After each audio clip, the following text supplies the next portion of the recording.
കേരള രാഷ്ട്രീയത്തിൽ മുഖ്യമന്ത്രി സ്ഥാനത്തെ ചൊല്ലിയുള്ള ചർച്ചകൾ എപ്പോഴും സവിശേഷമായ പ്രാധാന്യമുണ്ട്. ഒരു വ്യക്തിയെ കേന്ദ്രീകരിച്ച് വോട്ട് രേഖപ്പെടുത്തുന്ന ശൈലിയിലേക്ക് കേരളത്തിലെ വോട്ടർമാരും പതുക്കെ മാറുന്നു എന്നതിന്റെ സൂചനകളാണ് സമീപകാലത്തെ സർവേ ഫലങ്ങൾ നൽകുന്നത്.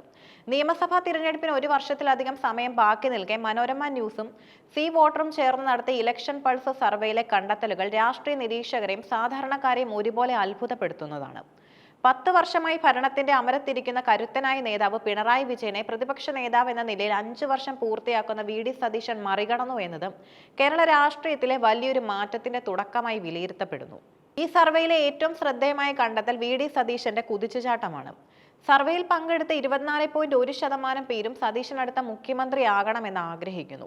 പ്രതിപക്ഷ നേതാവ് എന്ന നിലയിൽ നിയമസഭയ്ക്കകത്ത് സർക്കാരിനെ പ്രതിരോധത്തിലാക്കുന്നതിൽ വി.ഡി. സതീശൻ കാണിക്കുന്ന മികവ് ജനശ്രദ്ധ ആകർഷിച്ചിട്ടുണ്ട്.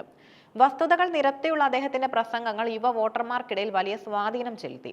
വിവാദ വിഷയങ്ങളിൽ പക്വമായ നിലപാടുകൾ സ്വീകരിക്കുന്നതും താഴെത്തട്ടിലുള്ള പാർട്ടി പ്രവർത്തകരെ ഏകോപിപ്പിക്കുന്നതിലൂടെ യു.ഡി.എഫിന് പുതിയൊരു മുഖം നൽകാൻ അദ്ദേഹത്തിന് സാധിച്ചു.